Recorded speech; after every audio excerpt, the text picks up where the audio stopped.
Perkenalkan, kami dari kelompok 2 dengan mata kuliah Sains Teknologi Hasil Perairan akan menjelaskan tentang dasar-dasar standarisasi mutu industri olahan pangan. Jadi di sini saya Raka Damar Santoso ingin menjelaskan tentang apa itu mutu bahan pangan. Nah, setiap orang membutuhkan pangan yang bermutu dan bergizi karena sangat penting dalam menunjang kebutuhan hidup sehari-hari. Makanan yang bermutu dan bergizi adalah makanan yang diperlukan seseorang untuk hidup sehat dan semakin produktif. Menurut PP nomor 28 tahun 2004, pengertian mutu pangan adalah nilai yang ditentukan atas dasar kriteria keamanan pangan, kandungan gizi, dan standar perdagangan terhadap bahan makanan. Nah, apa itu makanan? Makanan dan minuman suatu komoditas pertanian atau bahan pangan, baik hewani maupun nabati. Pada umumnya memiliki tingkat mutu tertentu. Tingkat mutu bahan ada yang sangat baik, cukup, atau kurang. Nah, mutu suatu bahan dapat dipertahankan dalam jangka waktu tertentu, tergantung cara penanganan bahan tersebut. Apabila penanganan bahan kurang baik, maka secara berangsur-angsur bahan dapat mengalami penurunan mutu. Nah, sebaliknya jika mutu bahan tidak dapat atau sangat sulit diubah. Nah, jadi gitu aja. Terima kasih. Perkenalkan, nama saya Adrian Faisal. Saya akan menjelaskan standarisasi mutu bahan pangan. Standarisasi mutu bahan pangan adalah proses penetapan persyaratan mutu yang harus dipenuhi oleh bahan pangan. Persyaratan mutu ini meliputi kriteria keamanan, kandungan gizi, dan standar perdagangan. Standarisasi mutu bahan pangan bertujuan untuk melindungi konsumen dari bahan pangan yang tidak aman dan tidak berkualitas. Terus meningkatkan mutu produk pangan di Indonesia. Terus juga melancarkan transaksi perdagangan bahan pangan, meningkatkan daya saing produk pangan di Indonesia dan di pasar internasional. Terima kasih. Perkenalkan, nama saya Ainun Putriwanda dengan NIM 4432315. Di sini saya akan menjelaskan apa itu sertifikat MD dan bagaimana sih cara mendapatkan sertifikat tersebut. Sertifikat MD atau makanan dalam adalah sertifikat yang menunjukkan bahwa seseorang telah menjalani pelantikan dan memiliki pengetahuan serta keterampilan yang diperlukan untuk memberikan makanan dalam keadaan pasien. Ini biasanya menjadi persyaratan untuk bekerja di bidang perawatan kesehatan, terutama di tempat-tempat di mana pemberian makan dalam sering dilakukan, seperti rumah sakit atau pusat perawatan jangka panjang. Sertifikat tersebut menunjukkan bahwa seseorang telah memenuhi standar terutama di dalam memberikan perawatan yang aman dan efektif kepada pasien yang membutuhkan makanan dalam. Dan untuk mendapatkan sertifikat MD, biasanya Anda perlu mengikuti kursus atau pelantikan yang disetujui dan memenuhi persyaratan tertentu. Langkah-langkahnya termasuk yang pertama ada pelantikan formal, daftar ke program pelantikan yang disetujui oleh otoritas kesehatan atau organisasi terkait. Yang kedua itu ada praktikum. Beberapa program pelantikan memerlukan praktikum di tempat-tempat yang memungkinkan Anda memperoleh pengalaman langsung dalam memberikan makanan dalam kepada pasien di bawah bimbingan yang tepat. Yang ketiga itu ada uji sertifikat. Uji ini akan menguji pengetahuan dan keterampilan dalam memberikan makanan dalam. Yang keempat itu ada lisensi atau sertifikasi. Setelah lulus ujian, Anda akan memperoleh sertifikasi atau lisensi yang menunjukkan bahwa Anda memenuhi syarat untuk memberikan makanan dalam. Nama saya Martin Cahyadianto Simanjuntak dengan NIM 444323165. Saya akan menjelaskan apa itu SKP dan syarat untuk mendapatkan SKP. SKP ini adalah singkatan dari Sertifikat Kelayakan Pengolahan.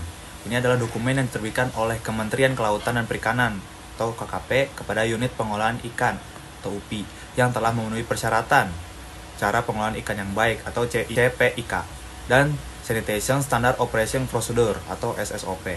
Nah, saya akan menjelaskan cara mendapatkan SKP. Jadi, UPI mengajukan permohonan kepada permohonan SKP ke Dinas Kelautan dan Perikanan (DKP) di provinsi tempat UPI itu berada. Lalu, DKP akan melakukan verifikasi terhadap persyaratan yang telah dipenuhi oleh UPI.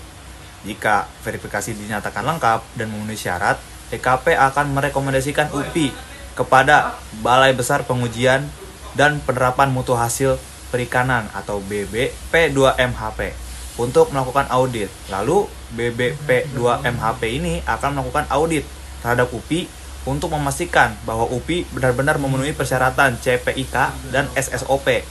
Jika audit dinyatakan lulus, BBP2MHP ini akan menerbitkan SKP kepada UPI. Sekian dari saya, terima kasih.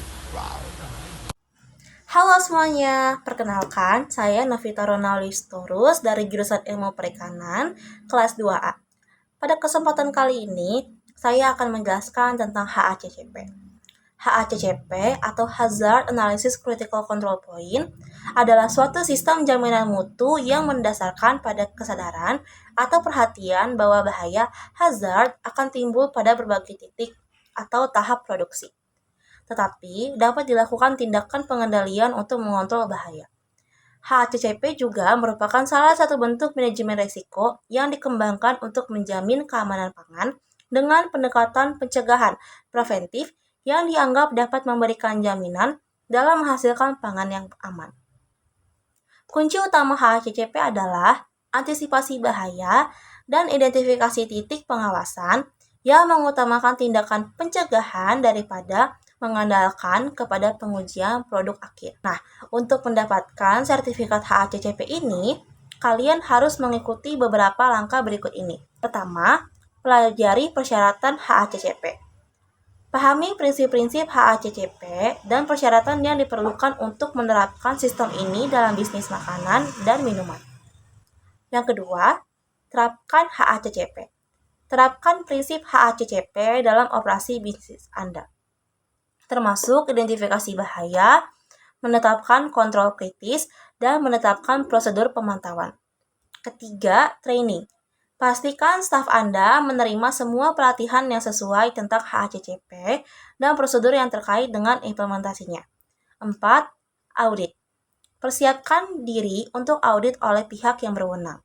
Mereka akan menilai kepatuhan Anda terhadap standar HACCP. Yang kelima, sertifikasi. Jika berhasil, Anda akan menerima sertifikat HACCP yang menunjukkan bahwa bisnis Anda mematuhi standar keamanan pangan yang ditetapkan. Pastikan juga untuk mengikuti panduan dan prosedur yang diperlukan di negara Anda, karena persyaratan dan prosesnya dapat bervariasi. Sekian penjelasan dari saya. Terima kasih dan sampai jumpa. Assalamualaikum warahmatullahi wabarakatuh. Kenalkan, nama saya Hafid Hidayat.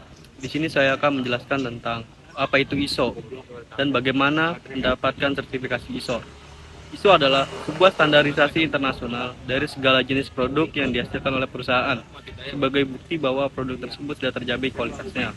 Untuk mendapatkan sertifikasi ISO bisa mengikuti syarat-syarat yang telah ditentukan, yaitu 1. Menentukan jenis ISO yang akan diterapkan seperti kualitas produk, keamanan siber, manajemen lingkungan, atau standar kesehatan dan keselamatan. 2. Bentuk tim kerja yang terdiri dari ketua dan anggota tim, dengan minimal anggota berasal dari pimpinan departemen atau manajemen puncak. Yang ketiga, ikuti pelatihan sertifikasi ISO dari lembaga yang terpercaya dan memiliki lisensi resmi seperti Premises Consulting, Food Safe Academy, Food Safety Quality, and Leadership Service Quality. Ketiga, bisa juga menghubungi konsultan ISO untuk membantu dalam proses pengurusan sertifikasi. Selanjutnya, melakukan gap analysis untuk mengidentifikasi sistem yang belum ada dalam perusahaan. Selanjutnya, membuat dokumentasi selama proses pengurusan ISO untuk memenuhi persyaratan regulasi. Selanjutnya, melakukan implementasi sistem manajemen ISO selama minimal 3 bulan. Mungkin sekian dari saya. Lebih mohon maaf. Assalamualaikum warahmatullahi wabarakatuh. Perkenalkan, nama saya Nadatul Hikmah dengan NIM 444-323-0033. Di sini saya akan sedikit menjelaskan tentang GMP.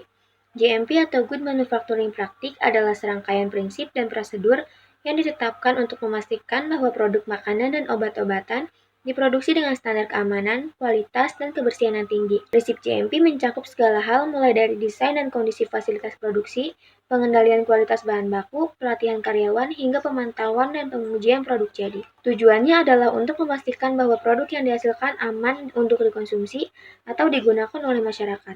Untuk mendapatkan sertifikat GMP ini, ada beberapa langkah-langkah yang harus dipenuhi. Yang pertama, pahami persyaratan GMP yang berlaku untuk industri Anda. Persyaratan ini dapat bervariasi tergantung pada jenis produk yang Anda hasilkan dan wilayah hukum yang berlaku. Yang kedua, pastikan fasilitas produksi Anda memenuhi standar GMP. termasuk desain yang sesuai, kondisi kebersihan yang baik, pengendalian keamanan dan kebersihan makanan, serta pemeliharaan peralatan yang tepat. Yang ketiga, terapkan prosedur GMP dalam setiap aspek operasi Anda, mulai dari pengadaan bahan baku hingga pengiriman produk jadi. Ini termasuk pemantauan, pengujian, dan dokumentasi yang cermat. Yang keempat, lakukan audit internal secara berkala untuk memastikan kepatuhan terhadap standar GMP dan mengidentifikasi area di mana perbaikan diperlukan. Yang kelima, persiapkan diri untuk audit eksternal oleh pihak yang berwenang atau lembaga sertifikasi. Mereka akan meninjau praktik produksi Anda dan kepatuhan terhadap persyaratan GMP. Dan yang keenam atau yang terakhir, jika Anda lulus audit, Anda akan diberikan sertifikat GMP yang menegaskan bahwa fasilitas produksi Anda memenuhi standar GMP yang ditetapkan. Sekian dari saya, terima kasih. Sekian dari kami, kurang lebih mohon maaf. Assalamualaikum warahmatullahi wabarakatuh. Thank you.